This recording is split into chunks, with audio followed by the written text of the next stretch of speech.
Hello, everyone, and welcome to Readings for Readers. This is the show where I invite someone on who is a reader. I'm going to do a reading for Linda de Gonzalez under the direct supervision of Wanda, of course. Absolutely, yes. She course. is here to keep you in line. Good luck with that. And then the amazing Linda de Gonzalez will do a reading for me. And this is a great opportunity. I love this idea. Yeah, me too. And thank you very much for agreeing to be part of this. Oh, I'll be your guinea pig anytime you want. I got no. All right, you heard it here first. That's going to be a short.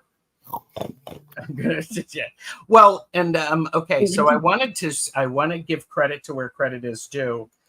Chris from Elemental Cartomancy has a show he does. It's called Roundtable Readings, and he invites someone on, and he does a live reading for them, and he goes through, and the reading is for you, and then people are able to in chat participate and share their views of the reading that Chris is doing. I saw Chris with Marion K. Tarot. Chris was chatting and he invited Marion to join him. And they both did a reading for each other using the same spread. Fascinating. Ooh. Love it. Love it. Okay, so I'm going to have to find that. I'm going to have to find that video because that sounds really amazing. So I thought, boy, wouldn't it be great to allow people to see what it's like to get a reading from a reader. Now, both Linda and I offer private readings. Links are below. And sometimes people might be a little scared or concerned. And they also might think that what they see during a free reading, a mini reading, might be the same that they get in an in-depth private reading. And that is not the case. Nothing like it, folks. Nothing like it. Yeah, it's so. And so this is Readings for Readers. And so Linda and I we're going to talk to each other about the reading. And we want you to observe and learn about what it's like to get a reading from us. So, and here you go. And Chris is like going, "Oh, thanks, Gerald. So excited to see this." So, well, thank you. Thank you. And so you get to watch. I know some of you like to watch.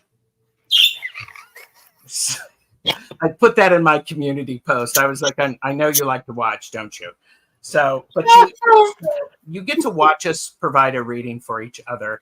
Now, I am actually okay if people during the reading maybe ask for a little bit of insight. Is how was that connection made? Are you okay with that? Yeah, I'm fine. I'm fine with input as long as it's not, I don't agree. I don't care if you agree or not. This is my reading. And you can give your own. Yes. And here's the thing. This is really an important thing. Let me, I have this start comment. You're welcome to observe an in-depth reading. We're not doing public readings today. So if anybody comes in late and asks for a reading, it's not going to happen. Yeah. However, I am actually okay with people, if they're curious about part of the process, I'll star that and we'll make time for it. Yeah. I have no problem with that. I have all day. Okay. Well, you heard it here first. So yeah, we'll be here until late this evening. So and I was going to go and pick blackberries with my friend today to make some blackberry pie filling, but it's raining outside and we're not going to go pick blackberries today. That'll be tomorrow. Okay. So please tell me, or tell everybody who is watching, who you are and what they can expect from your channel, Linda de Gonzalez. My channel, I have 2 regular shows. the Akashic Adventures that I host on alternate weeks. This week it's on Viviani's channel. Viviani and Diana and I do readings on that show. And on Thursdays, I do my own, where I either do readings by myself for people, like just mini readings or free mini readings, or I'll host somebody and maybe we'll have a discussion. Well, you've been on many times, and we'll do readings for people. And yeah. And who am I? I'm Canadian. I'm actually genetically Ukrainian, but I was raised by French Canadians because I was adopted. So I speak French and I speak Spanish because I was married to a Spanish last name. And what else? I have kids. I love birds, like you couldn't guess. And I started reading the Akashic records about a year ago, just over a year ago. That's a great question. So what type of readings can people get when they come to you? Well, just about anything, really. I tend to focus on spiritual development and on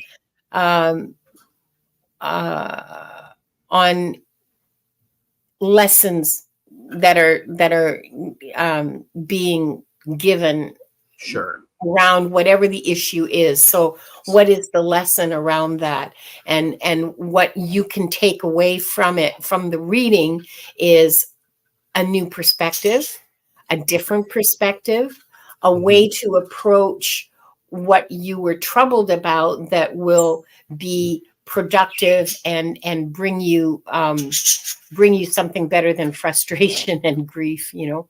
Well, that's good, because that's part of the type of reading that I need today. Okay. So, by the way, I do want to say hello to the best chatters. Thank you all for being here. And Linda Kennedy is here. Ziggy B.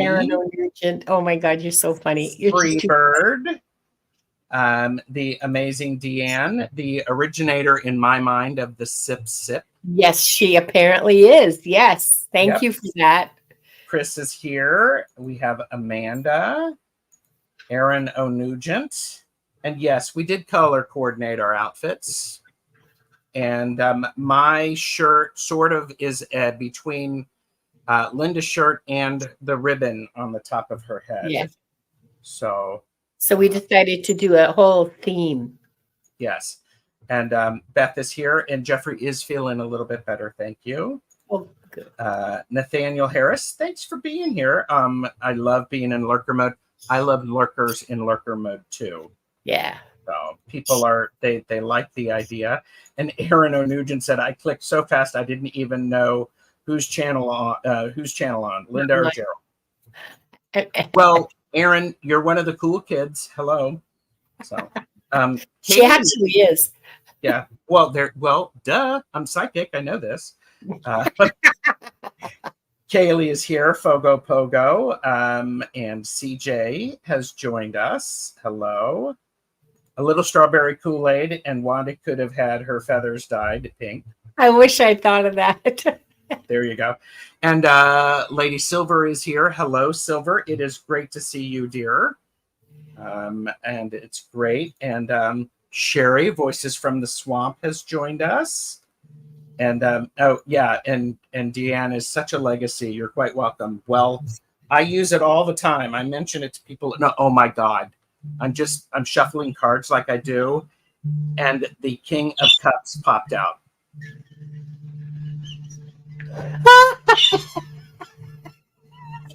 I love it. Okay. Oh. Hershey is here. Thank you. Hershey allowed me to join her for her meta messages this morning. I was there lurking until she sucked me in with a pick a number. Yes. And thank you, Silver. Pink is one of my favorite colors. So not mine. And oh, you're wearing something that you don't like to wear for me? No, this is the only pink shirt I have. When I was younger, I hated pink because my mother used to make me wear it all the time, and I thought it wasn't cool. It was too girly for me. Aw. I don't feel that way anymore. Aw. So, But I okay. do have a lot of pink. Yeah, sip, sip, but not the fish. Yeah. So, okay. So, Yeah. I am actually going to take a sip, sip. Because I I'm think I'll join very, you. very excited for this. I would say if there's other people who are readers who would like to do this with me sometime in the future, please let me know. I am a person who, if I get a reading, it's usually about once every 3 months because that's enough time for me. And so while we sip, let's think about this. This section of the video is brought to you by the word question. Everyone say it with me. Question. Question. An act or instance of asking. Inquiry.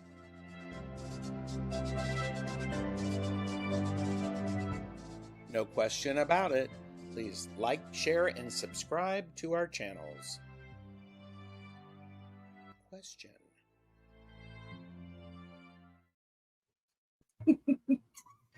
Because the first thing that we're going to talk about is we're going to talk about the question and the importance of asking a good question. And I do want to say, Beth has said, I hear that, Linda. When my mom used to make me wear stuff I didn't like, I'd go outside behind some trees and smear mud on the outfit. Oh, if I had done that, I would have been like slapped into the next room, honestly. And well, there's Sherry. Hi, Sherry. Hi, Sherry. And no, it is not doctored coffee, unless you consider doctored coffee milk being doctored. Questione. Questione. Ooh, fancy. Okay. We will talk, Sherry. We will talk. It'll be a couple of months. So, oh yeah. And Beth was bad. Yeah. So let's talk about the questions. And people usually, and I've talked about this in Tarot the Stash way, people usually come to a reader because they are in a bit of distress. Yeah. We see it in chat a lot. Yeah. And so there's a bit of stress. I have done that. Me too. What I try to do is if I am wanting to get a reading from somebody, I'm looking for, and this is for me, and then I'm going to ask you, Linda, what are you looking for when you go to a reader? I'm looking for some insight that I may be missing, a different perspective, something to support me along my path. Nothing is a quick fix. Yeah. No, never is. Yeah. And Hershey says it really well. She looks for blind spots. She wants and that's I didn't have the words for it until I heard Hershey talking about it. Mm-hmm. But yeah, for me, what am I missing? What am I not seeing? What is something that's really obvious to other people, maybe, or yes, or to spirit for sure, that I just don't even have a clue about, because I work really hard on myself to be aware of myself, like to know myself, and yes, to have a clue of what my motivations and things are, and why I'm doing stuff, and what's going on, and how I feel, and all that sort of internal kind of work. I do work very hard at that. And kind of a daily practice, if you want to put it that way. But but when I go to readers, it's maybe for an insight into the current energy. But mostly it's like, what's happening that I should know about? What do my guides and angels want to tell me that they haven't already told me, or that I haven't heard? Yes. Because of whatever's going on in my head. you know? Exactly. Yeah. Also, I support what you're saying 100%, because when we are very close to it, it's hard to see something that is obvious. And Yeah. Beth said, how difficult sometimes to read Yeah. for yourself when having Yeah. probs, right? Difficult to be objective. It's It really so is. hard to get past yourself. For me, it's really hard to get past myself and to not let my emotional temperature. Oh yeah, of course I can relate, Hershey. I know exactly what you're talking about. Yanni. The yeah, the emotional investment, the emotional content, the emotional, like, oh my god, what am I going to do? And you're in such an emotional state that you just can't see clearly. Yes. It's Yeah.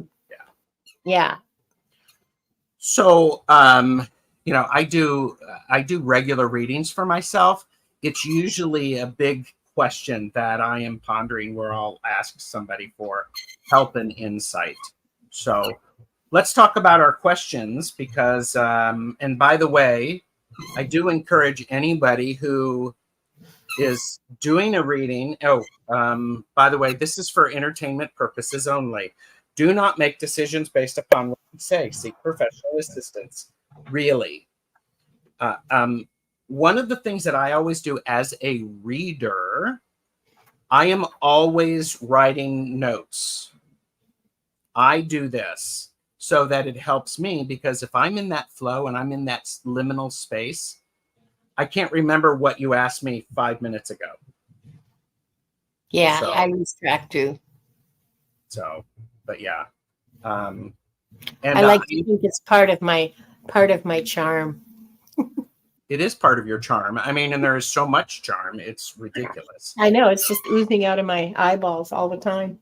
Oozing out of, yeah. Jane the Secret Tarot is here. Hello, Jane. Great to see Jane. you.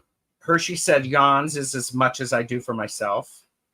And, I'm completely comfortable with the uncomfortable. Yes. Yeah. So I also encourage people to, when they're getting a reading, to write notes. Yeah. So. Yeah. My private readings, I record on Zoom and I send the recording.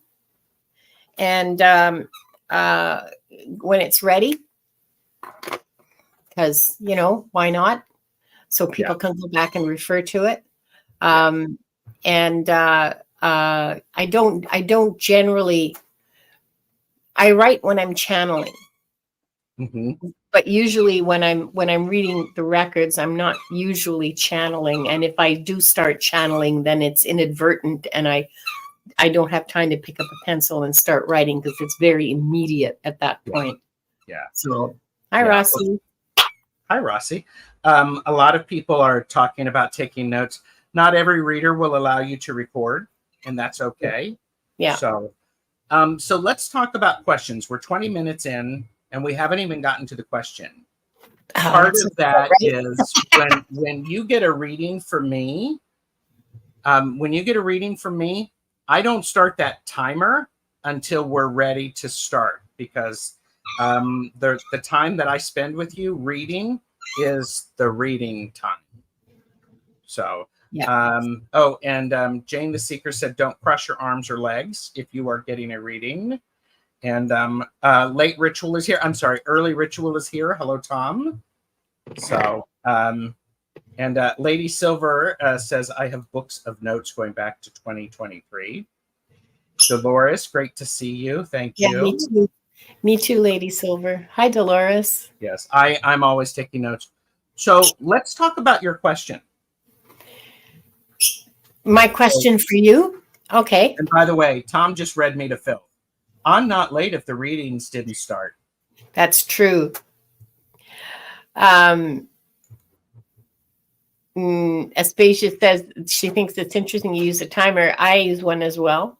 I don't really. I look at it and then I note. Yeah. It just a note, because my private readings, if somebody wants a 60-minute reading, it's usually about 75 to 90 minutes. So Okay, so your question. What's your question for me to explore? I would like to explore the past lives we've had together, because my sense is that there's been like at least 10. That's my sense. I haven't looked at it in any great detail. I do know of, mostly we talk about the life we had in Atlantis, um, and I'm aware of one other life that we had together where you were you were my brother, and you were a royal pain in the ass. So I would like to perhaps explore other lives, because I would like some context for how we work together, and what we're aiming for. Mm-hmm. You know? Oh, I like that. I need to write that down, and what we're aiming for. So, so you'd like to explore our past lives together, Linda and Gerald together, and what we're aiming for. Basically, how we could use, how could we can use this to our benefit. Yeah. Yeah.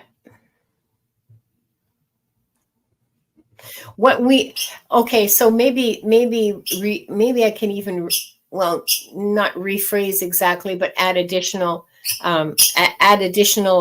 meat to the soup, by saying, so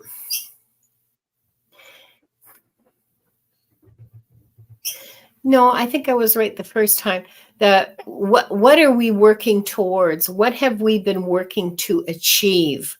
Because to me, it's well, first of all, no accident that we keep finding each other and working together, and so what is? I just got the answer. Service. and bringing light, service. Never mind, forget that part. No, I've already written it down, so it exists. Well, and Tom was like, going, different than this life, how?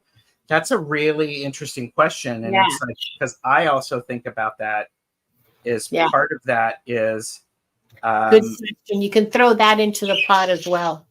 And because part of that is, I wrote down what brought us together this time. So, and I love it. Linda answered her own question. Well, and you know, here's Lady Silver. What help do you offer each other from past lives? Yeah. So, and these are things. Is there anything else you'd like to add to that, Linda? No, I think the soup's pretty tasty as it is. It's very tasty. It might get a little spicier as we read. It'll cook. It'll cook, and it'll get better. Oh, and Aaron is like going one-upmanship if y'all are siblings. It wasn't that kind of relationship in that lifetime, Aaron. It was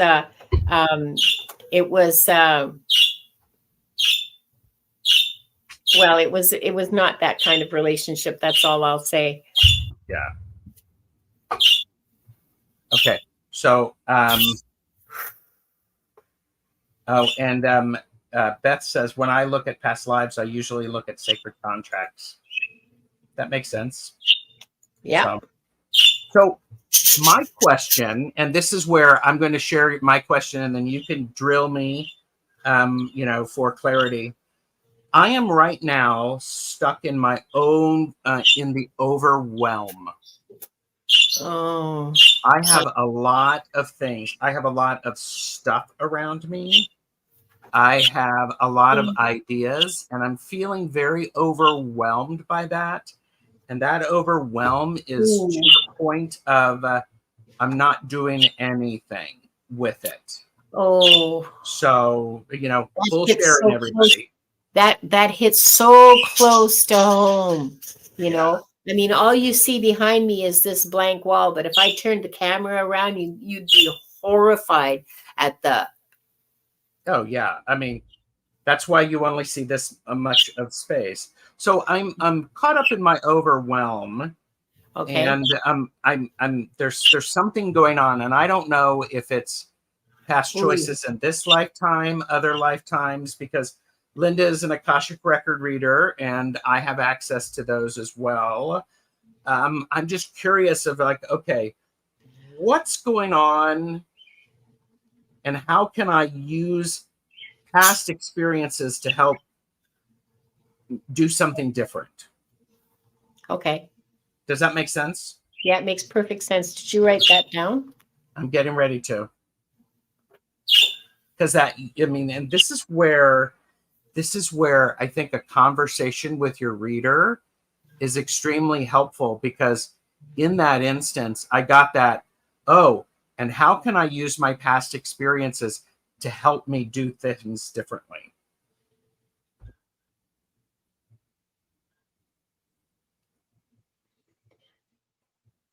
I hear faith and trust immediately, but we'll talk about that after.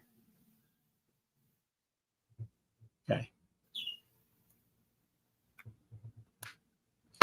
And by the way, I am also a person who, I'm asking Linda this, and y'all are get to watch this. I'm not going to be asking another reader about this question probably for a good 6 months.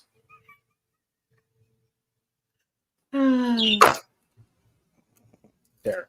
Thank you for people recognizing the understanding of that overwhelm.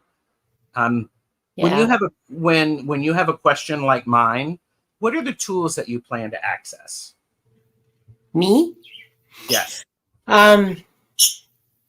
All the ones that I have that I'm called to use. I mean, the first thing I'll do, of course, is call on the Akashic Records Masters and look in the records and see if there's something that happened in a past life that has scarred your soul. Well, scarred, wounded you to where your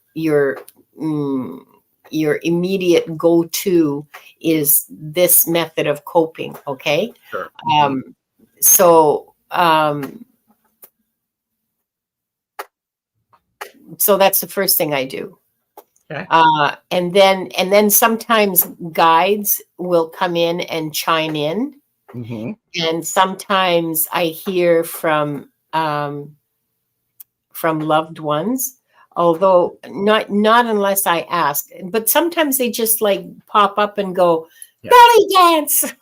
Yeah. Say belly dance.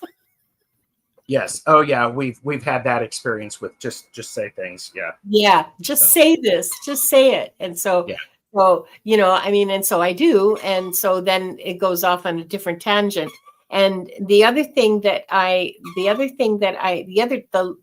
the last, but one of the other tools that I use, well, of course I have a pendulum, but I use the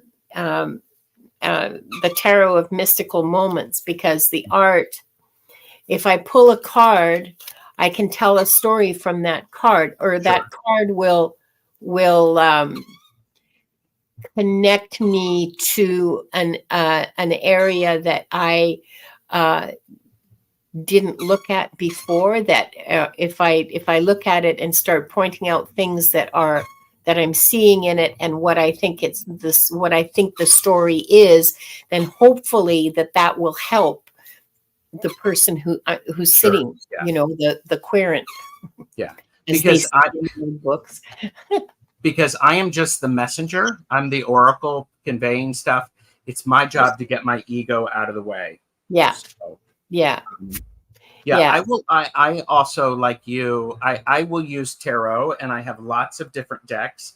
Based upon the question determines the deck that I am going to use. I have deck for money, romance, well-being, those sorts of things. Yeah, getting laid, getting paid. Getting laid or getting paid are the two top questions that people are asking. Yeah. And I also will access and talk with guides, usually with permission. I'll be asking, hey, is this okay if I talk to this person, or can I talk to them? Can you tell them that I'm not, that I'm okay? So, and I do have cards that help me access Akashic records. Yeah. So, Yeah, that's the main reason I use the mystical moments is because the art is incredible in them and is so rich, and there's so many such rich imagery in there that it just grabs me. Yeah. Never have I ever, but no judgment. I'm an odd one. There is no judgment. Yeah. Never have I ever what? It's probably something that I said. Okay. And it was funny, and it's Deanne. So. Okay. All right. But I'm also using like an average of 5 decks if I'm doing that, because they add a lot of layers. Reader. I'm not. Yeah. About paid and laid. And never have I ever. Oh. Yeah. So, one of the things that I do as a reader is I prepare. I make sure that my space is clear, and I light some incense. I'm usually wearing my necklace, in particular while doing live readings. Yeah. I have my notes. I have refreshment. And when I'm doing readings, I am drinking coffee and water. I am not drinking anything else. I'm not imbibing, because I don't want to have that, because that doesn't work for me. And Deanne, I want you to still be here. You're just yeah. Deanne is awesome. Do not chill with your comments. Just lay it out there, man. Don't chill. Oh, good Lord. Yeah, if you start chilling, I'll be worried. So, so a lot of that, and I will also make sure that I'm comfortable with where I'm sitting and that I have a fan on. So, do you have any ritual preparation that you do? No. Well, okay. I shouldn't say that. I don't meditate. I used to, but I don't anymore. I don't. If it's public readings, then of course at the beginning of the readings, at the beginning of the show, I'll open the records and do all of that kind of stuff. But I don't do that in private readings because I don't actually need to. It's a ritual that's important for people to help people be mindful of the space they're in, to create a space, a communal space for all of us to be in. That's what it's for, to me, okay? Yeah. But if you and I are in a space together, I could be wrong. I'm thinking about it now, and I could be wrong, but I'm assuming that we know that is a sacred, to me anyway, it's a sacred space. And it's a feeding space, and it's, if we're in here together, I just assume you get that too, and I don't need to do that. Well, and the thing for me is I'm so used to it. Yes, I've basically cast a ritual circle to make the space clear.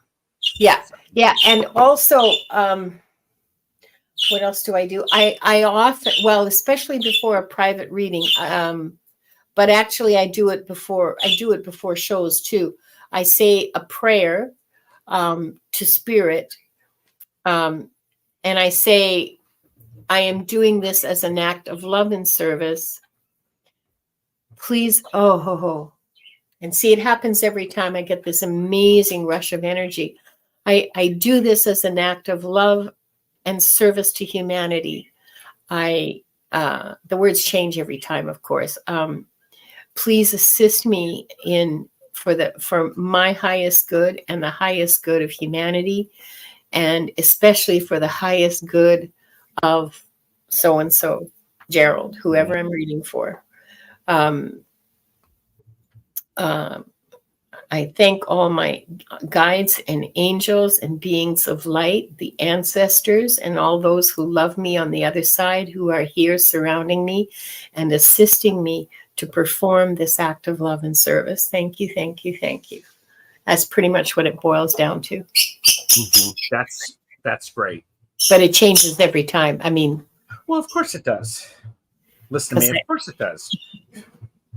So, all right. So one of the things that I like to do when I'm doing a reading, and I've already thrown cards for you, Linda, to look at your question. You want to know a bit more about our past lives and together, and what brought us here, what we're doing, that sort of thing. Yeah. So what I like to do is I like to do a Celtic cross in the beginning, just to give me a feel of what's going on. It also gives me the ability to connect to the question on multiple levels. Yeah. And it tells me which tools I'm going to be accessing. Okay. So lots of Akashic record stuff. Okay. So go ahead. I'm going to be taking notes as best unless I get lost and just start listening and talking back to you. Well, and I want you to talk reliable note taker. Let's put it that way. And by the way, we have, this is recorded. So. Oh yeah, there is. Oh well, then I don't have to know. I have to write notes. No, you're always going to take notes. One of the things for us is it's the Four of Pentacles. And it's the Four of Pentacles because as we're looking at you and I, part of what our experience is we share a lot of energy connection. I would say energy DNA, for lack of a better word. Yep. And part of the Four of Pentacles, it's foundational, it's energy, it's also the way this person is holding their hands, it is about building energy. This card is oftentimes seen as the miser card, but part of that is you need to know what you can do with the energy and what the energy can do. I think you and I had some opportunities to where, we were in Atlantis. Full disclosure, Linda and I sent information to Linda at one point about how we were in the back of class getting in trouble. I was making her get into trouble is actually what it was. He made me break my leg. Sorry. But it was funny. No. No, I know. So part of it is that we actually have an access of multiple dimensions. So between the two of us, we have access to 4 different points and they influence each other. This is crossed by the 8 of Wands. So the 8 of Wands here is rapid expansion, rapid movement. You and I think, anytime we are together, we make things accelerate. That's true. Things are faster. They just are. Yeah. And they very much are. Past life grudges. Can you put that 4 of Pentacles back up again? Yeah, past life grudges. Of course. See, that was the sibling rivalry life. I look at that and I see focus. Just the whole thing is just focus. And you're absolutely, my sense is that you're absolutely right about the building energy, because that's how I learned to build energy with Reiki, was exactly that kind of, okay, thanks. You can put it down now. Of course. And hi, Kathy Persons.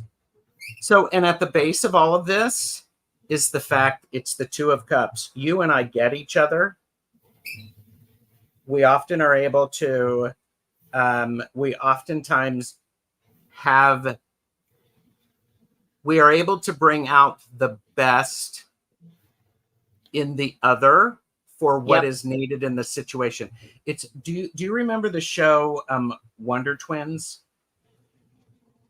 It was a animated show. Okay, animated kids, where they could do things together. And I think at the base, you and I are able to, we know instinctually what the other is needed or what the other needs to do.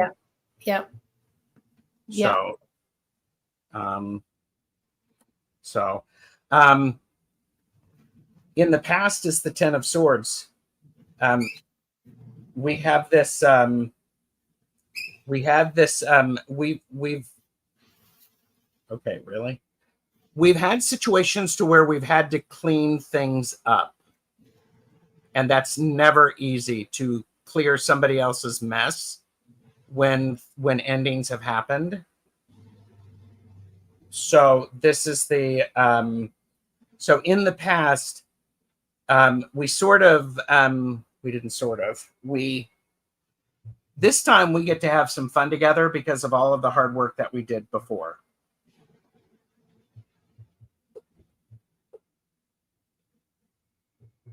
So This is fun.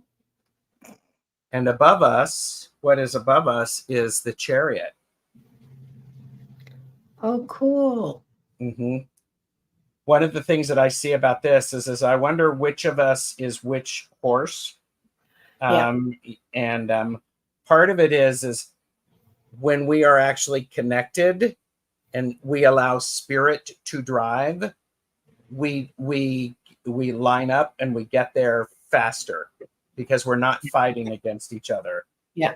The energy just melds. Yeah. Yeah. So, future is the Empress. Hello, love that. Thinking about what brought us together. It's the opportunity to help new energies or new thought processes come to fruition.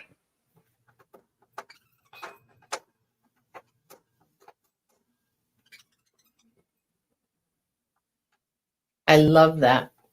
Yeah. I love that. That's a teaching card. That's a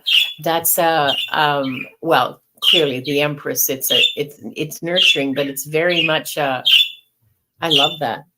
It's very much a divine feminine. Yeah. It's yeah. So it certainly lines up nicely with that. Yeah. Everything that we're doing does. Yeah. Mm-hmm. So thinking about as I'm looking at this, and I am trying to keep on time because I know there's we've got people in chat. So that's what brought us together.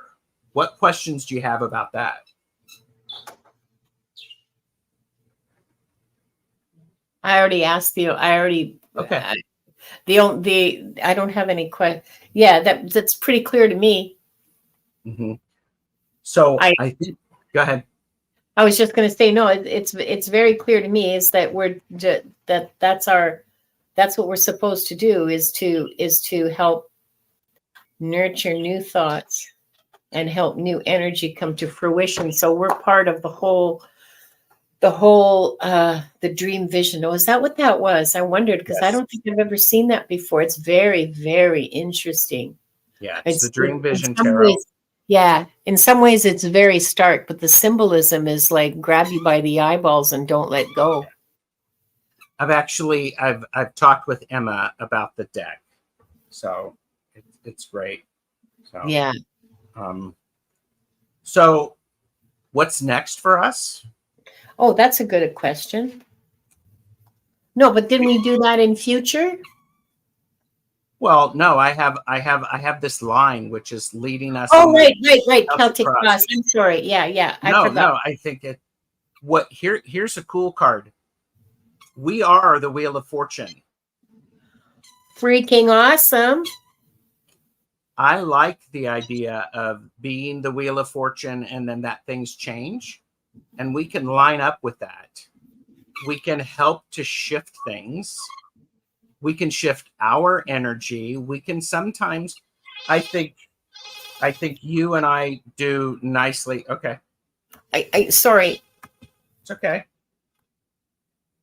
One of the things that is important when I do a reading, I'll talk about this and then get back to that, is I like to pause and make sure people are understanding what I have shared. That way, for me as a reader, I haven't lost that connection or that information.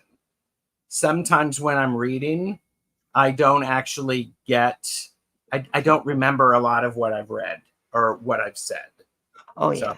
I was just sharing, Linda, part of what I do as a reader during readings. I like to pause and say, ask people what questions do they have.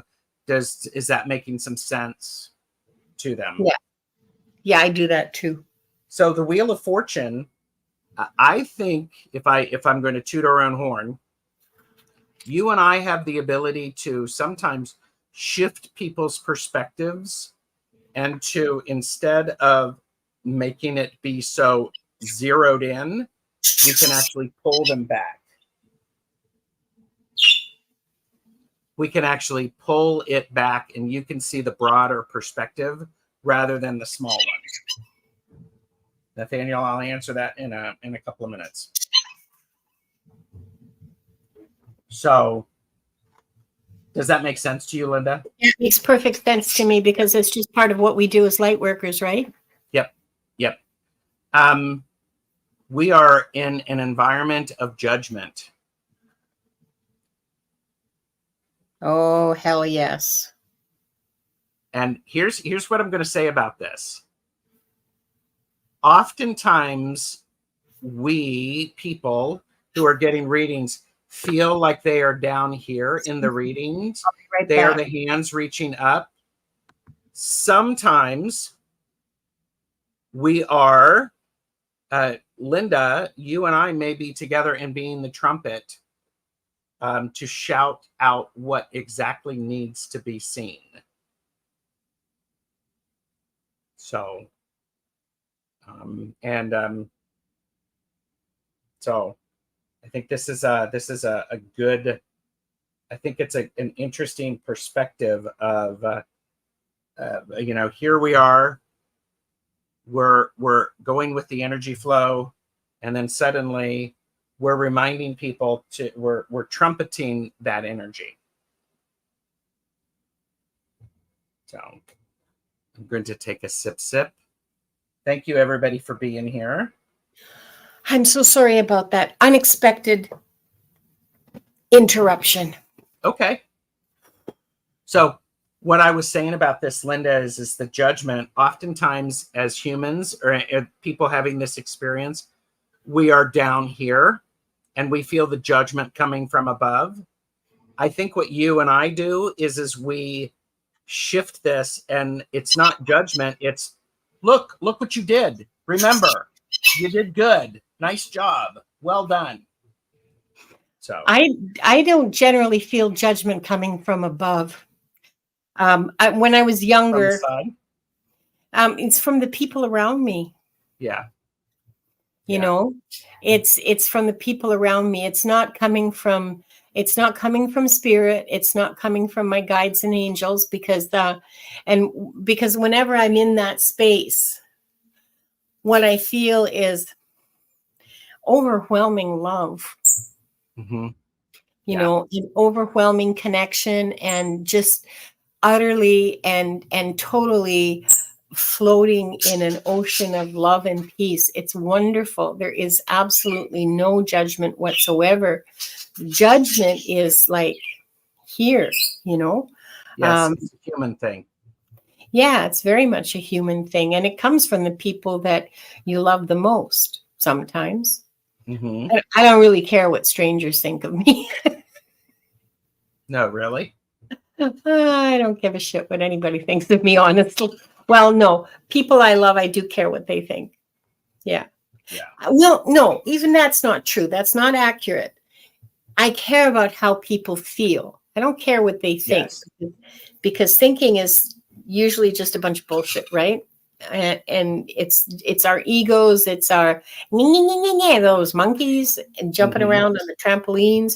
And so I'm much more concerned about how people feel than about what they think. But when I get judgment from people, I just go, yeah, okay, good. You have that opinion. You have that. Yeah. Yeah. Mary said that card looks like a road to heaven, no matter what others may say, even are self-judging. Yeah. Oh, self-judging. That's so hard to get. It's so hard to get past that. It is. It is a daily, lifelong struggle for me. The lesson that you and I both have in this, or that we have, is the Queen of Wands. Oh. How do we use the energy and the energy build? And I think that's actually part of the past was, is we may have accidentally blown some things up with our experimental energy shifts and things like that. You think? Maybe, and legs may have been broken, stuff like that. So, but so I think this is a really powerful lesson. Whilst this is a black cat, Wanda is a white bird. So there's an interesting connection. Yep. So, and the Queen of Wands is really inspirational, and she's showing people where to find that inspiration. Yeah. And I think that's really powerful and beautiful. Yeah. Inspiration and hope and joy and love and all those wonderful, wonderful spiritual qualities, you know? Yes. Hi, Pierrette. Hello. And Mary Hernandez Walker is here. And so, hi, Mary. What's the outcome of you and I in this life if we're looking back? You want to explore, because again, this is an opportunity for us to have a little bit of fun and to spread joy instead of having to do some of the what's the word they want me to use? We get to spend time sharing with other people and building that energy instead of keeping it to ourselves because of the work that we had to do. Yeah. I also, I hate, sometimes I'm also thinking we may have been spies, undercover agents, because we were so good together and we didn't need the radios to be able to communicate. Everybody can see that now, right? I actually love that. So, okay. Bye, Rose Blue. So here's what we're doing. We have the King of Swords. Ooh. I am a big fan of this King of Swords because this King of Swords is so clearly understands the point of what needs to be delivered. I think you and I, sometimes we go a bit on the wheel. Sometimes we go the roundabout way. We take an extra ride around the block. That'll be me. Well, and me, because I'm usually the one driving or the one hanging out the window.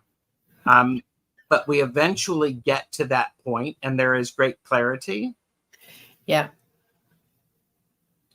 I also think that when I've read with you, there are moments when, and this is, you've made it okay for me and I've made it okay for you, that when we're sharing space and we're reading together, if I say something, oftentimes it will trigger something in you and it will support, and vice versa. Something Linda will say, I'm like, oh my gosh, that makes so much sense because I got this, this, and this. Yeah. So there's that very clear point, and there's a maturity about being articulate and knowing when to stop talking. Because we do that. I don't know about you, but oftentimes when we're done, when we're reading and we're sort of, it's a bit chaotic and it's like, wait a minute, where are we going with this? And then you'll say something and I'm like, oh yeah, okay, yep, that's right. Yeah. And the vice versa happens as well. That's one of the things that I really appreciate about reading with you. Okay, King of Swords. Well, that's very cool. Okay. And what was on the bottom of the deck? Bottom of the decks is the Five of Pentacles. Oh, that's interesting. I'm glad you asked that. Because here's the thing about the Five of Pentacles. Sometimes people see it as need, and there's need for help. This is also the card of being able to offer help. because if someone needs help, someone has to be able to offer it. Yeah.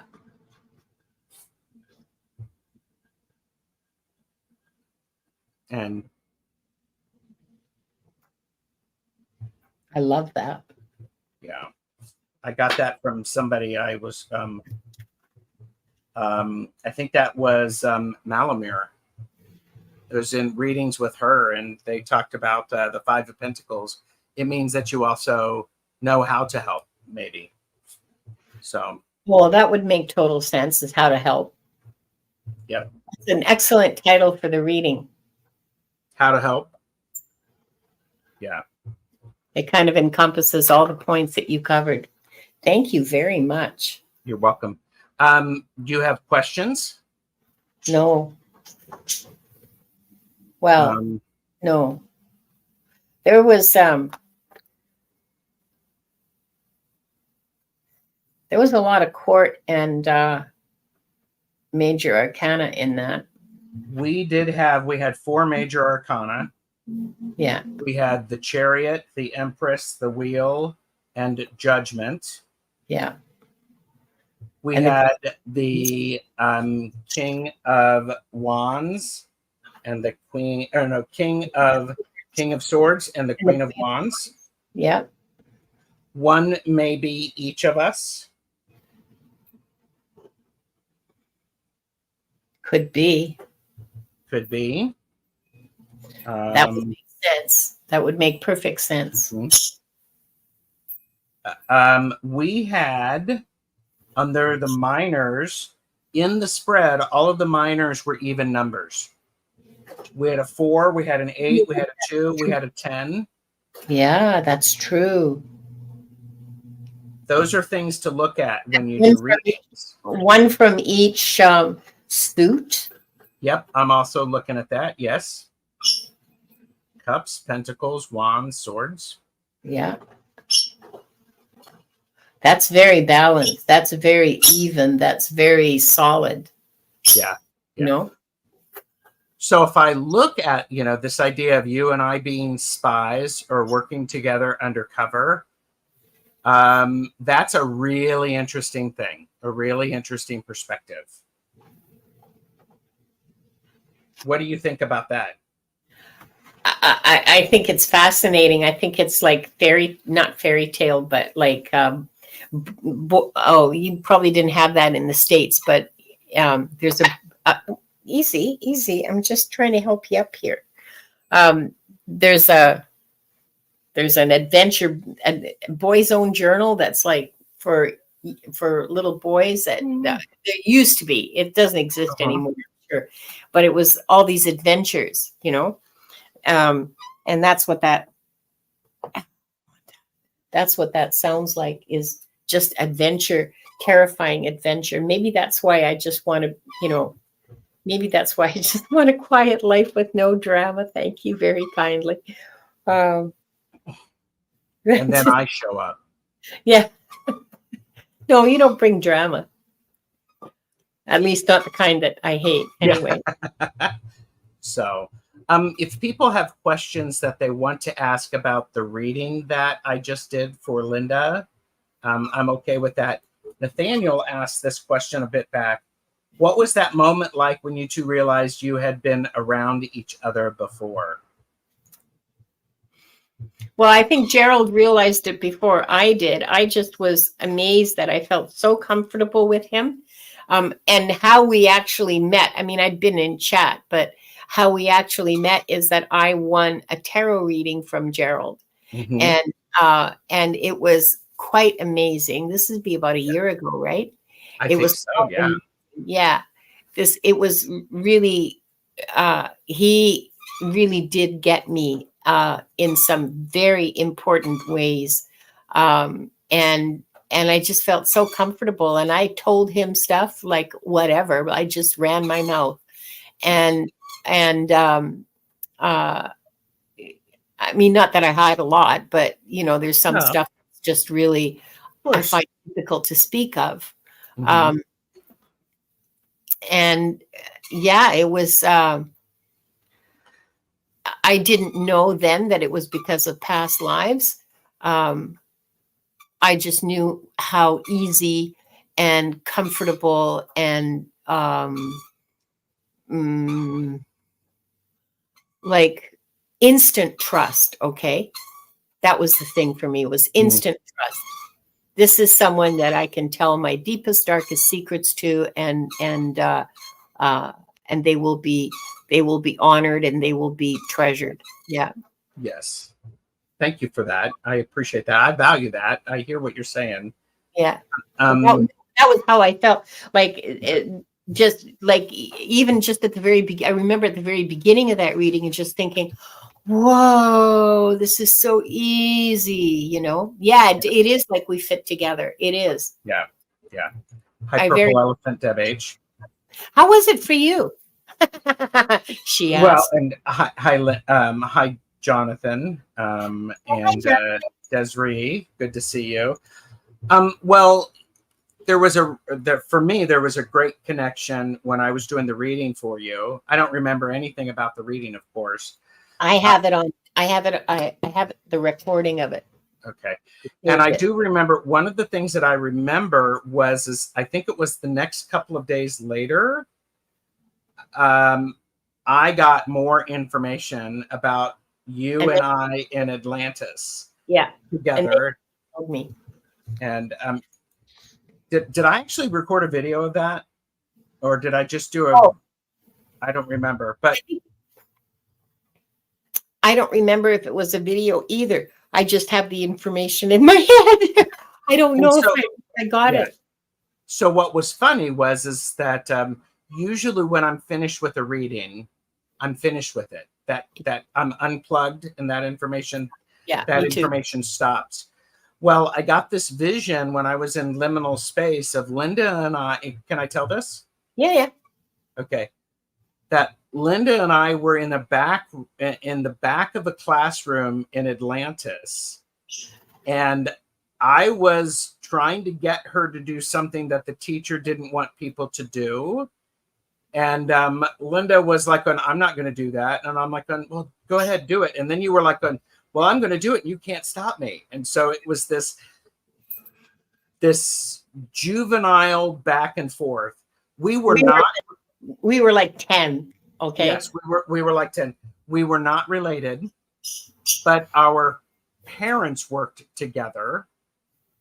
And our parents actually, we would see each other outside of classes, but our parents had extra skills for each of us, and our parents were supporting our extra skills.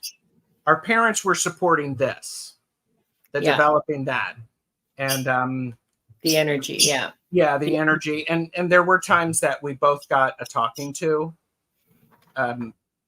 privately.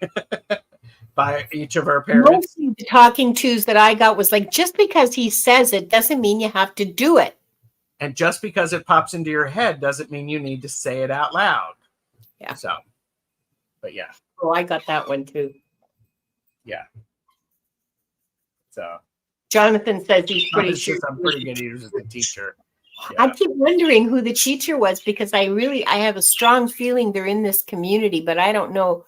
I don't have any idea who that might have been. I don't know, but this is the teacher was not pleased, and we were actually some teachers were. Be fair. Some people, yes, some teachers were. Other teachers didn't know how to handle us in the classroom setting, so they moved us to independent study. How's that? They moved us homeschooling. Well, no, not really homeschooling, but yeah, we were considered to be very disruptive. But it was not like it was a very rigid educational structure for all of that. We think that the Atlanteans were all these like flowy robes and crystals and woo woo and all this kind of stuff. It was a hierarchical society. It was quite rigid, and it was certainly rigid in its approach to the training and education of children. Yes. And independence and independent thought and opinions were not permitted. They were, and if your teacher was wrong, God help you if you pointed that out.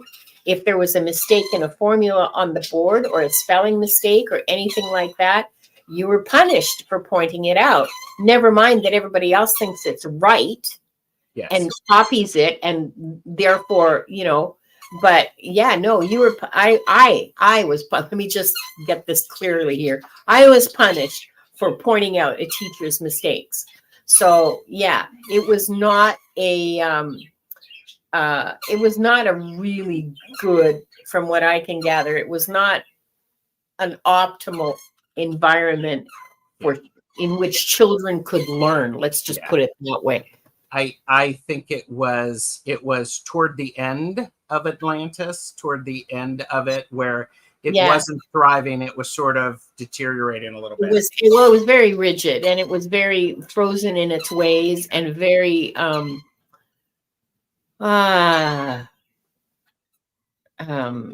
there's a word, but it's not falling into my head right now. Regimented, frozen, fossilized. Fossilized. There were people petrified. Yeah. There were educators there, some of the elders that recognized what Linda and I had going on and did give us some opportunities and did give us some coaching so that we didn't blow people up. Excuse me. We didn't cause undue damage. We didn't always listen to it. I didn't always listen to it. They would have loved it if we'd blown ourselves up, believe me. Yeah. That's the end of those two yahoos. There you go. Yeah. But see, we knew that if that were to happen, we just would have changed form. And we would have been able to, you know, do other stuff anyhow. So. Okay. I'm good. Right. I think that was awesome. Thank you so much. Okay, so thank you too. I'm going to go back and think about this. So mine, okay, so let's shift gears, everybody. So this is readings for readers.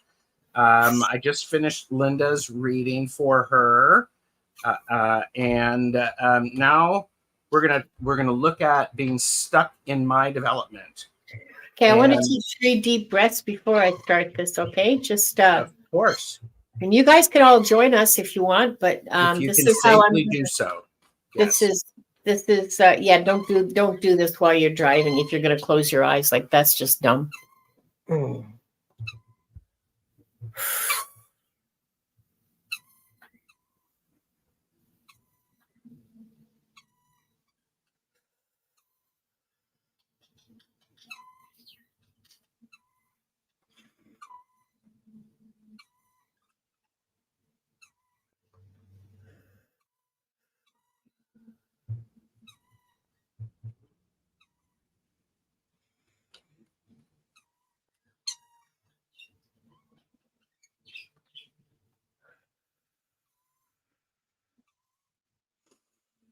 Okay.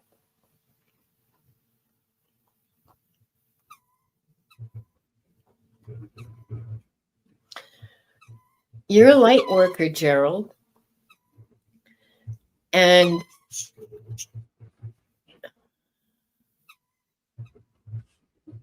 you have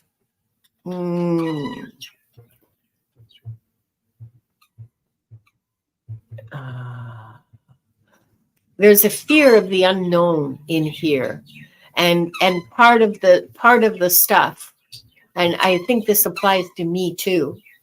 Part of the whole overwhelmed by stuff things is the discomfort with the unknown and sort of trying to barricade yourself with stuff from that discomfort, because if you get rid of it, then what? What's going to happen? Is that it's a fear underlying that. Mm-hmm.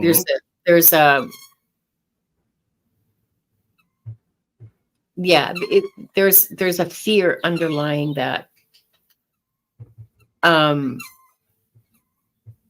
But what'll life be like? But what'll I do? But what if I need? But what if this? But what if that? Yeah, that's that those are all questions that are fear-based. Ouch, Wanda, don't bite me. And the overwhelm is a way to not look at it. It's a way to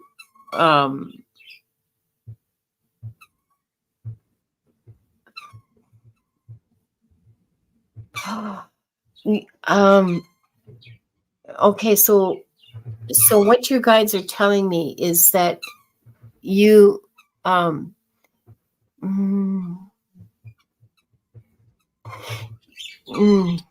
a fundamental level, you're afraid of being carried away by your creativity, by you're trying to manage it, and you manage it.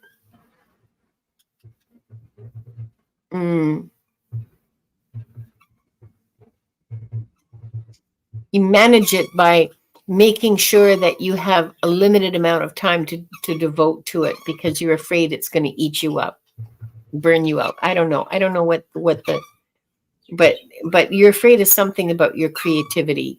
And so you do all kinds of other stuff so that you have, like, I have this amount of time. I have 3 hours in which I can work on this project, and then I'll work on it again on Thursday, and I'll have another 2 hours. And so you schedule it, because otherwise you're afraid that it would consume, you're afraid that it would consume you.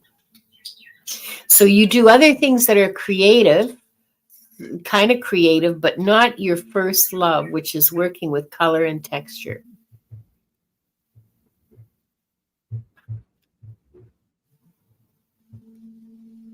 and shape.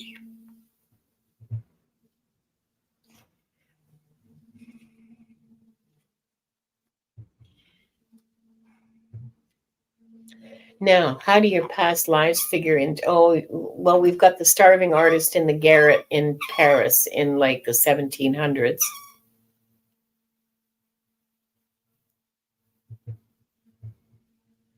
You've spent a few lifetimes as an artist, and you use art to shape energy. It's not just shapes and colors and textures on a canvas or in your hands, or shaping. You're shaping energy.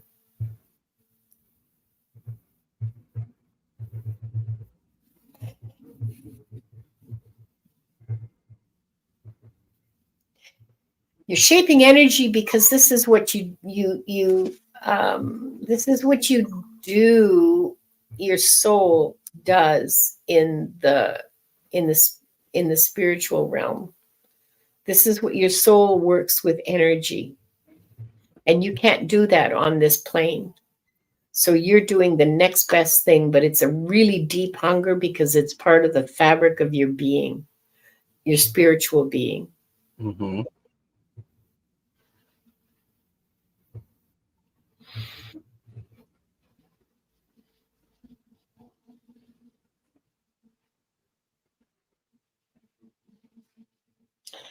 Everything you do is aimed towards shaping energy. Mm-hmm. Your words, your readings, your everything you make, your books, your paintings, your quilting, your knitting and sewing. It's all about shaping energy. It's the closest you can come to what deeply fulfills your soul. Mm-hmm. I'm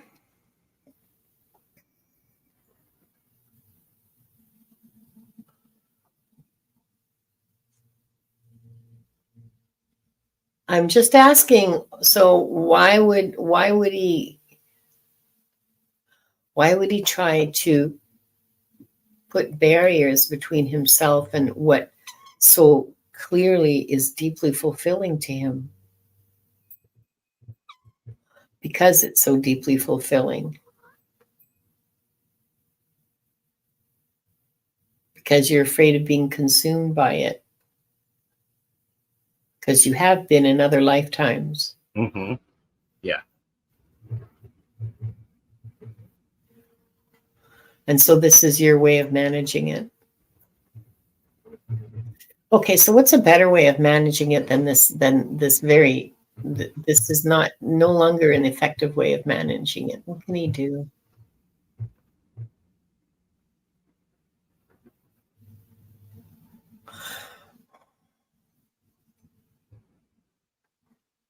And this is where the trust and faith come in, the trust that you can manage it without overwhelming yourself, without these okay, you've grown enough.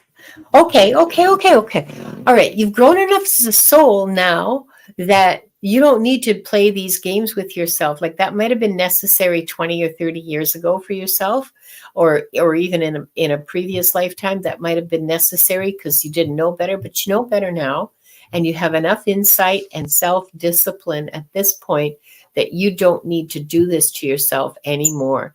You can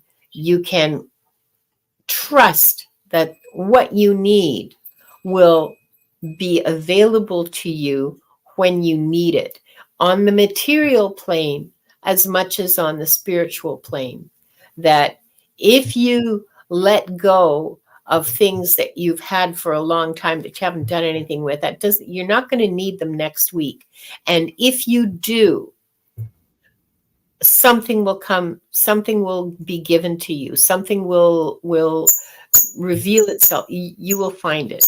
You will find what you need. You have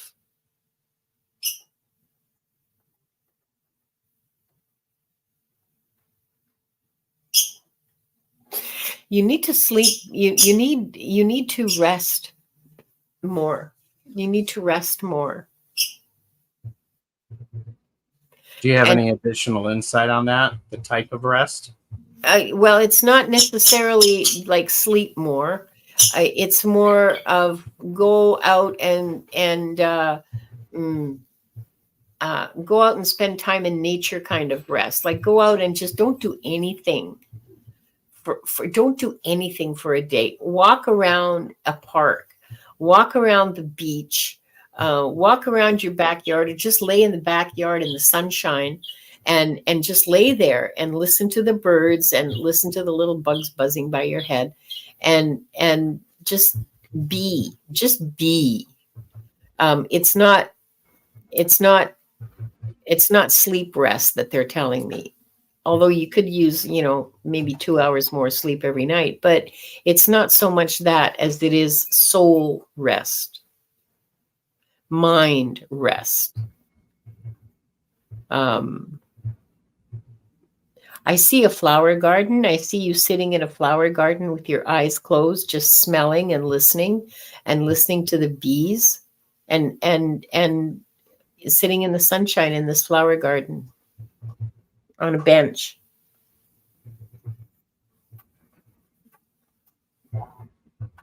Do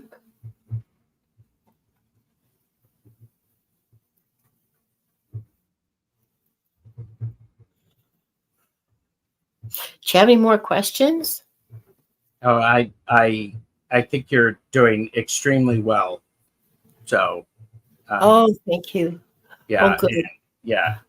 And so I do. I want to get caught up in chat, and then Can I get caught up in chat? Sure. I'm pretty much done. I'm pretty much done with that question.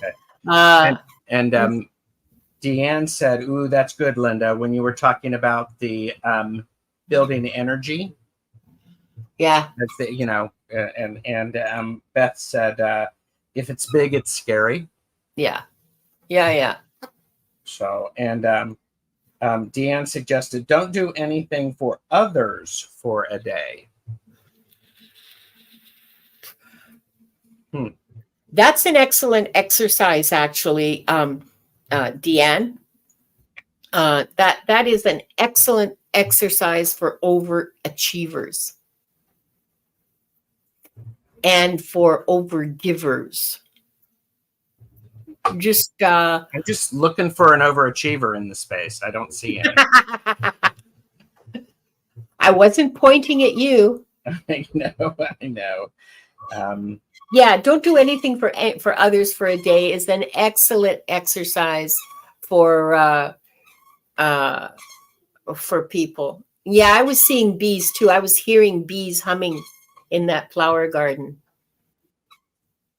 Yeah, do that. Yeah, do nothing for a day. Well, not nothing, but nothing for anybody but yourself. And if that means like you'll paint your nails or play with your hair or try on some of those clothes that you haven't worn for a couple of years and see if maybe you can get away with throwing them away, or not throwing away, but giving them to like Salvation Army or whatever. And because I have 2 bins full of clothes, like business clothes that I used to wear in my previous lifetime. And I can't seem to get them out of my hallway into my car to go down to Salvation Army. They're packed. They're out of my closet and they're packed. I just can't seem to get that last push out of here. Maybe I'll do that this afternoon. There you go. And Deb did see bees as well. Yeah. And so did Beth. Bees that way. Just bees that way. Oh, that's busy funny. Bees, yes. Well, and that busyness is part of the distraction, isn't it? Yeah. Of doing other things that aren't goal oriented. And they are goal oriented, but they're not soul oriented. Oh, did I just say that? That is so wow. Cool. I know, that's goal oriented. So deep. Oh my. Yeah. Fogo Pogo says my higher self calls me a busy bee because I never stop moving, collecting honey, etc. Yeah, but that's their purpose, right? Like they're fulfilling their purpose. The activities that we're doing, are they fulfilling our purpose, or are they distracting us from our purpose, or are we afraid of our purpose? I mean, mine kind of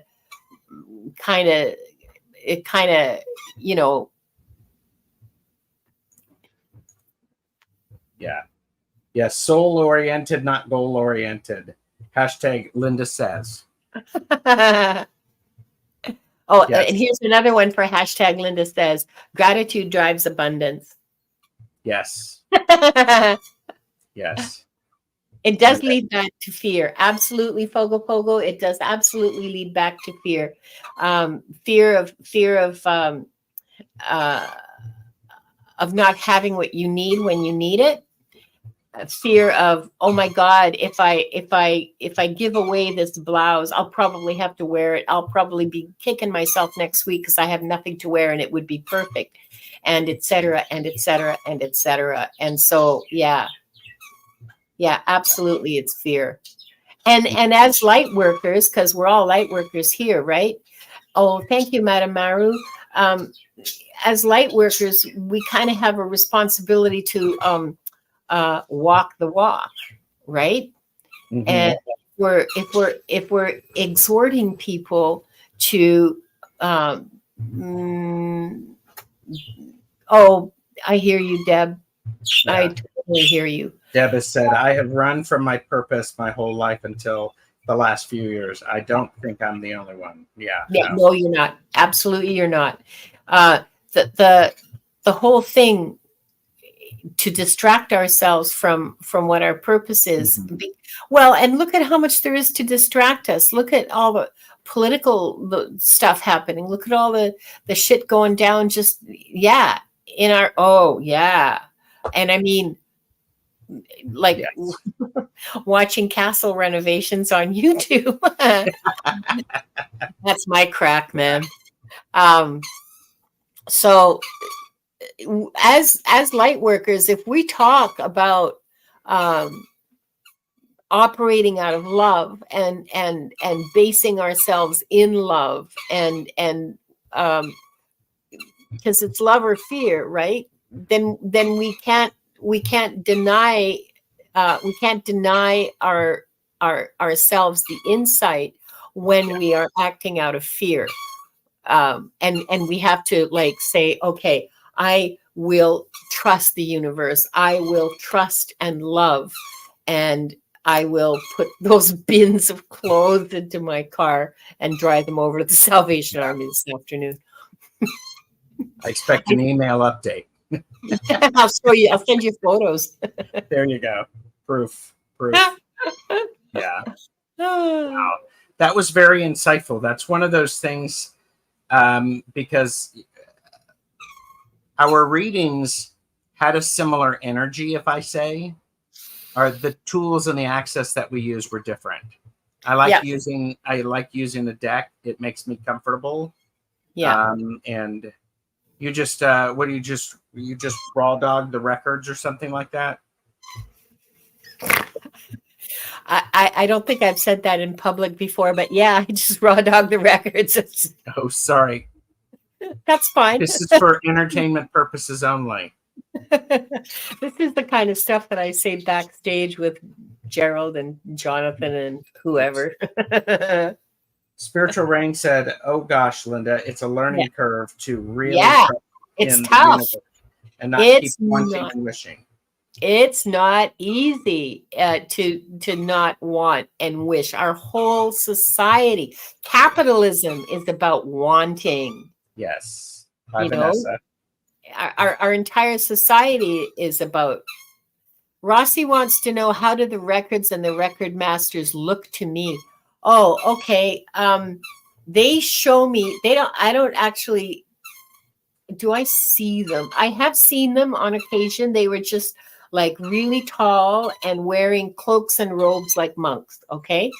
And I don't actually see any faces. I feel energy more. I don't actually see faces. Mm-hmm. And how they show me. Okay. So it used to be that they showed me like I was watching my tablet or my laptop. So I see the scenes play out in front of me. And if I want, I can get into those scenes and smell the blood in the sand in the battle. But I don't find that particularly necessary. And so, well, Spiritual Rain, yeah. See, I was raised Catholic, so for me, monks mean scholarship and books and scrolls and stuff like that. So the symbolism is clear for me anyway. But now I will still get that, but I also get words that fall in front of me, or I hear them, and I also get smells. I get if it's important, I get smells. I hear sounds. That is fascinating. When I saw Gerald in the flower garden, I mean, I was standing like about maybe 8 feet away from him, and just this really nice flower garden, like all different kinds of flowers all over, and they were all really pretty and colorful and like an English garden, right? Larkspur and foxglove and cosmos and baby's breath. Well, they don't smell very good. I guess that's why they're called baby's breath. And just this nice calm bees and birds singing, and it was really, really lovely. Yeah. So yeah, it is a full sensory experience for me. Yeah, I don't know about other readers, but yeah, for me. Well, so yours is very much a full sensory experience, and the masters do present themselves to you. Monks, tall monks, if they show up, right? If they do that, I don't always see them. I can feel them, like I can feel them there, but they don't necessarily show themselves. I recognize some of them now from their energy, but I don't have any names for them. I don't have any names for my guides either, and I don't really care about that. Yeah. I know it's a thing for people, but I don't really care about that. And you can call them. My experience has been that nobody's guides care what you call them. You can call them whatever you want. If you say, okay, I'm going to call you Fred, they're fine with that. And if they're not fine with it, they'll tell you what to call them. Mostly I recognize them by their energies. Yeah. And so oftentimes when I am purposefully accessing Akashic records and doing that work, the space I am in that space alone, I will have energetic influences with me, but there's oftentimes I do not there's nobody there. Nobody else is there. And in fact, have you and I talked about this? Because No. I had a conversation with a friend of mine. Do you want me to keep talking about it? Yeah. I'm interested to hear what your experience is. Because it was about a year and a half ago. I was talking to a friend of mine who I've known her, a long time. And she accesses Akashic records. Well, she and I were chatting one day, and she was doing some Akashic readings for someone, and the room was crowded and all this stuff, and I'm looking, do you mean there's people in your Akashic records library?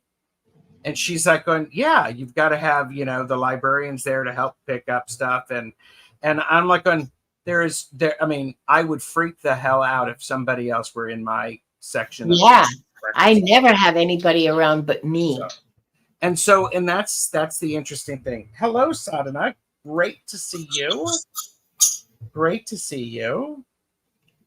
And Jonathan did say, I'm the same way, Linda. When I get plugged into the Akashic records, I have a full sensory experience. Yeah. All 9 senses. So yeah. So I have to be honest with you. I'm so glad people have their individual experiences. Yeah, because it doesn't make sense otherwise, I mean, who you are kind of determines because there's another Akashic Records reader. I think it was Sherry, Trancing the Spirit, Sherry. I believe that's who it was. Who, when she actually goes into a room and goes to somebody at a desk and says, this is what I want to look at. And they give her a book. She opens the book, and then she sees she sees and hears. And sees and hears, and I don't know what all else. But from the book, it all comes up out of the book. But I've never had that experience. Not even the first time. It was never like that. And my experience is different than other people's, equally powerful than everybody else's. So very powerful. So it's sorry, go ahead. No, go ahead. Finish. Go ahead. I was just going to say it's a really, really nice space to be in. I find it very, very regenerative. If that's I don't find it draining. I find mediumship draining somewhat, and but I don't find this draining at all. Usually, I'm hungry when I'm done, though. Yeah, I am a big fan of snacking. I am a big fan of snacking. I am a big fan also of doing readings. I get a lot of energy around it. Oh yeah, me too. Me too. I really enjoy reading. I really enjoy, and it's kind of strange because when I like right up until December, I was fighting not to do YouTube at all, and not to do readings on YouTube. I didn't want to, and now I look forward to those 2 shows a week when I'm doing readings. Because it's a lot of fun, and reading with other people is way, way more fun than reading by myself. I enjoy reading with other people, especially when we have enough time to, I'm going to say the word, sync our energies. Oh, yes. And by that, I mean our energies are running in a similar frequency. But this isn't the great minds think alike. It's great minds think along the same patterns and in the same rhythms and understanding, because when I'm sharing space with somebody, I enjoy that energy that they are using for their readings, it's extremely powerful. Yeah. And the best for me, the very, very best for me. Yeah, I can understand that, Rain. But I don't think it's necessarily because of confidence issues. I think that when you're with a reader that you vibe with, just like Gerald said, you end up the readings. I see it especially, and I love this. This is the best for me. This is the peak experience for me as a reader, is to be reading for somebody and the other person reads for somebody, and it's like comes together like this. Yeah. Two aspects of the same thing. Yeah. Do you remember that reading for Jackie Jacaranda? When I was talking about her in a previous lifetime having been shipwrecked and a big storm, and you pulled a card and the image was exactly what I had seen in my head. That freaked me out. I'm never going to forget that. Yeah, of course. It was so cool. And like I said, peak experience as a reader. Yeah. And Sadhana said Jonathan, and she has that experience. Good. And I don't know about you, but as a viewer, I like watching that. Oh, cool. Yeah, me too. That energy exchange is fascinating to watch.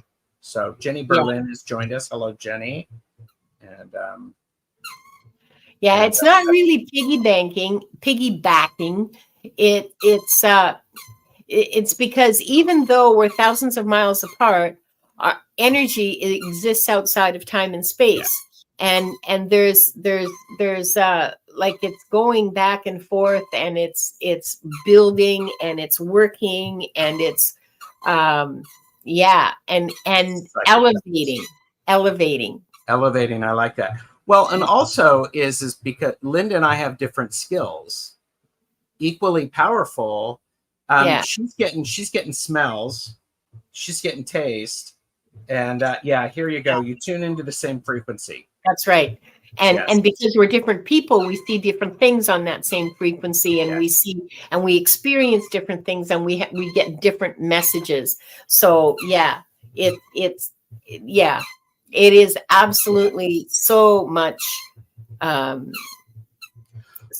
joy, to be honest. Oh my gosh, yes. Yeah. Well, and I would also say it's the tuning into the same frequency.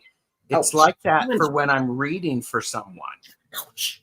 When that person is I'm reading for them, or they are reading for me. Yeah. I'm like going, oh, this person understands me. I get it. And I know for me personally, as a querent, someone who is getting read, I need to verbalize what I'm seeing and the experience, because it is not fair for me to have this other information. I'm not giving the reader all of the tools that they need to be able to give me the depth of readings. So I like getting feedback from a querent, from someone I'm reading for. I like getting feedback. I like hearing, well, that makes no sense at all. I like hearing, no, I don't know anybody by that name. No, there's nobody like that in my life. I don't care if it's quote unquote negative feedback. It really, really helps me to tune in better. And sometimes people will say something that's just not true. And I haven't yet found, like, they'll say, no, that's never happened, or this, and I know it has. And because see, she knows it too. And I haven't found a way to say, well, we both know that that's not true, but it's okay if you need to say that, Yes. I haven't found a way to say that. So I just, you can say it just like that, And Jonathan is buttering you up in order to, but I'm joking, Jonathan. Well, we've already made reading with Linda. I feel like we're getting two sides of the same message, even if we're getting different past lives coming Yeah. through. Yeah, it's true. It's true. We got a good thing going, Jonathan and I. It's very different from reading with Gerald, and it's just as good in a different way. And I know sometimes people don't want to remember. That's why I haven't found an appropriate way to say that. Okay, so is because Sue, we're not doing any readings today. I'm sorry. Sorry about that. However, Linda and I are doing readings together on Thursday, right? I'm on your channel on Thursday. I'm on tomorrow on Akashic Adventures on Viviani's channel. And I'm with you on Thursday. And you're with me on Thursday, yeah. Remember? Yes. Yeah, no, I didn't forget. Sorry, no. Wanda's being really naughty. Uh-oh. And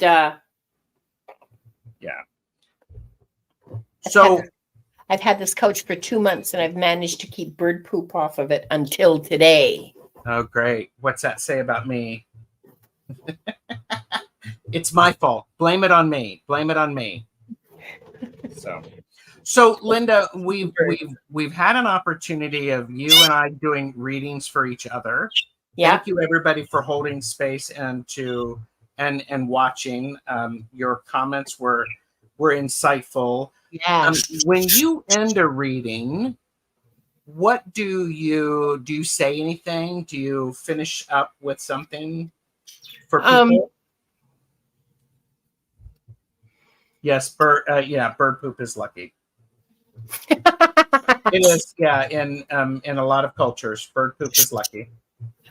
So. Do I say anything? I usually say something along the lines of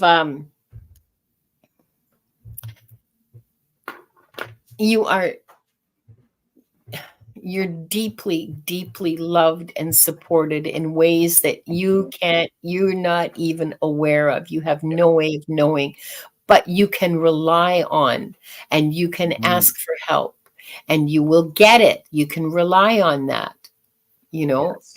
Something along those lines, so that people feel encouraged to tackle their tasks, their lessons, and it's true, and we need the reminders. We need here. You want to get down? Get down. Okay. And by the way, bird poop is only lucky if it lands on your head, according to Rain. Well. Okay, so on my couch doesn't count. That's fine. But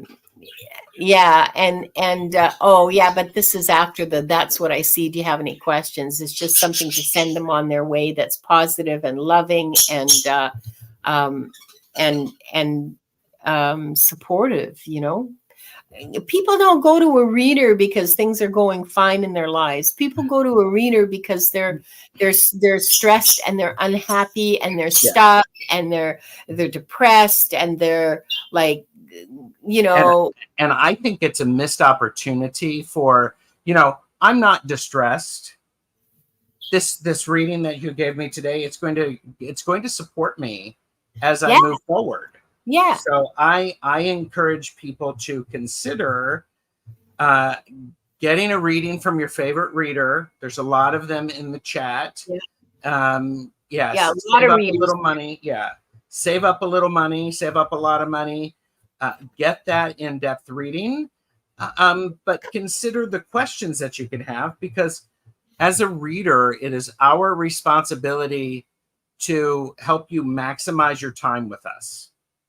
Yeah. It's helpful if you come with questions, so then we can actually move right into the questions. Yeah. And here's the hint. If you're going to go to an Akashic Records reader, generally speaking, there are probably exceptions of people that I don't know, but don't come to me to ask if Johnny loves you, okay? Because I'll just laugh in your face and say, have you asked him? And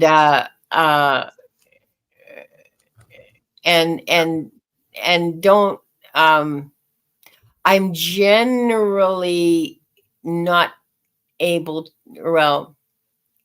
it's not my strength to answer questions about jobs and housing and stuff like that. That's not my strength. That's not what I do best. Well, and I'm a person who I believe simply by asking the question, you're changing the energy around the topic. Yeah. And so there's some great insight with that. Rain said, and don't hop from one reader to another. God, yeah. We've talked about that. So yeah. Yeah. One of the things that I like to do is I like to give the person enough time to process. I am an out loud processor. And so I need that, or I need to be invited to process out loud, which is extremely helpful. And I also remind people is that this is a lot of information. Yeah. And you've got your notes. Look back at your notes. Yeah. And to watch the recording again, and watch it again next week, and watch it again the week after, and see how different things hit you, because they will hit you differently at different times. And so, yeah. And ask a general reading, get a general answer. Ask a specific question, get a specific answer. There you go. And I think Rain said, I think my strengths are matters of the heart, relationships, struggles, toxic partnerships, etc. That's usually where I feel most intuitive.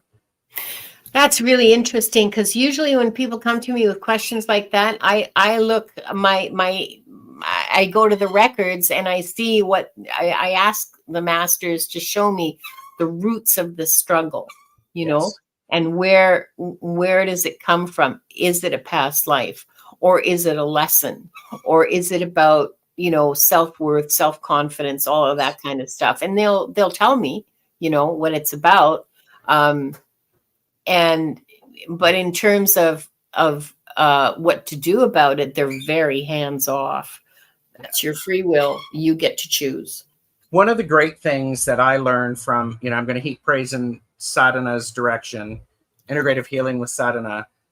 One of the great things that I've learned from her by the readings that I've had is if you're using cards, look at the cards. Is there a suit that is missing? And think about how you might want to draw that in to help support you. It's a really, really useful thing. That is a very useful technique. I always look to see, when I do readings, I always look to see who's all there, in terms of the suits and the majors and the court cards. I look to see who's here and who isn't, but I never thought of, that's very cool. That's very cool. So one of the other things that I do is I will, if the energy feels right, I will ask if they would like a single card pull that might help them with what their takeaway is. Yeah. So did you want a single card pull from what your takeaway is, Linda? Sure. Okay. This, of course, works if you're using cards. So since we are not in physical proximity to where you can touch my cards, I'm going to actually say, I have left, right, or center. Left. Top, middle, or bottom? Middle. So, look what your takeaway is. Judgment. We have this card in your reading. I know, I remember. And so when you look at this card, what do you think about when, as you remember the reading, what are you going to be able to, what's this remind you of?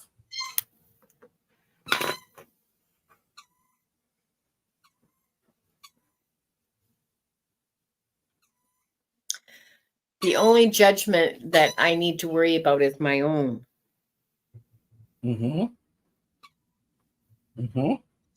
And what else? I don't know. What else?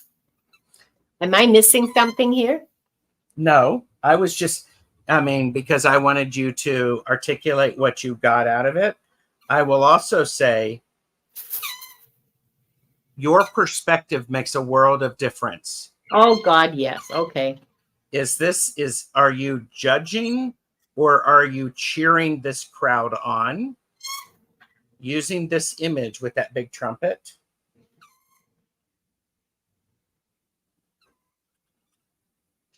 And yes.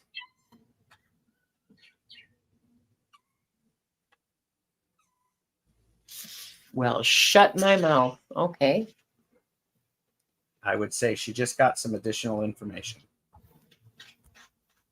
Yes, I will let a reader, Rossi, a guest, pull a card from my deck if we're there. Pull a card. Yes, that is the same card. Hi, Jules, learning to listen. Hi, Jules. So, yeah. Okay, we've been almost on for 2 hours. It does not feel that doesn't long. Feel like it. Yeah, doesn't feel like it to me either. So, I want to appreciate Linda for being here and letting me do a reading for her and for her doing a reading for me. It was fun. Thank you so much. I mean, I really appreciate that you asked me because wow, this was big fun. This was really big fun. And I will do this periodically, but I do, I want to make sure that I have an important question for me. Yeah. So that's why I don't do them often. Yeah. So maybe once every 2 or 3 months. So Spiritual Rain, this isn't a series. This is the first time we've done this. I've done this. I've done it one other time with Colleen Nicole Crone. Yes. Yep. So it's great. So yeah, you're welcome, Sherry.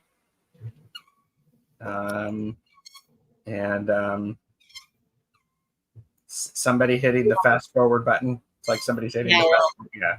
It just doesn't ever feel like a long time. Yeah, it's like holy mackerel. And then I try to stand up and my butt's numb. There you go. Yeah, thank you, Free Spirit. You're welcome, Sutafi. So, and don't forget too that a private reading is usually either half an hour or an hour long. Okay. So this was one question. Generally speaking, people come to readings with more than one question, and there's usually time to tackle. there could be multiple questions, and a lot of times, because if I'm spending an hour with somebody, I'm using multiple decks, and oftentimes there is a connection between the decks that are used and the same cards that are pulled. Yeah. So, yeah. But yeah. Linda, tomorrow you have Akashic Adventures. On Viviani's channel at 2:00 Pacific, 5:00 Eastern. On Thursday, Gerald and I will be together again. And I have an idea for a topic for that show, by the way. So awesome. Oh, we'll talk about it backstage, okay? And and just keep everybody in suspenders. Yes. And good, because I can put it into the thumbnail. And did I say Viviani tomorrow? Yeah, on Viviani's channel tomorrow at 2. And that's with Diana. Diana Bowles and like Oil Painter. You all know her as Oil Painter, and Viviani. Yeah, the three of us do readings, Akashic Records readings. We'll don't. We can all do mediumship, but we prefer to focus on the focus of the show. Yeah. So all right. Tomorrow afternoon, I have Jamie for a back and forth with Jamie and Gerald. I'm a guest on Sweet and Sour Readings with Marina. And then on Wednesday evening, I'm also on Astrological Tarot, where we're doing readings with Michelle Marie. And doing mediumship readings on Thursday afternoon, and then in the evening I am with Linda. So, and do I have anything on Friday? No. Wow, I might have to do something on Friday. So, yeah, maybe I could get Purple Elephant Dead H to do something. I don't know. I'm just teasing you, Deb. Or you could go and sit in a flower garden. Oh, good reminder. Thank you. Just saying. saying. You could take a day off, like it would be okay. Yes, it would be okay. Yeah. This was fun. This was a lot of fun. Was great fun. Thank you so much. Thank you so much. Thank you. And everyone take care. We will see you next time. Bye. Bye everybody. Thanks.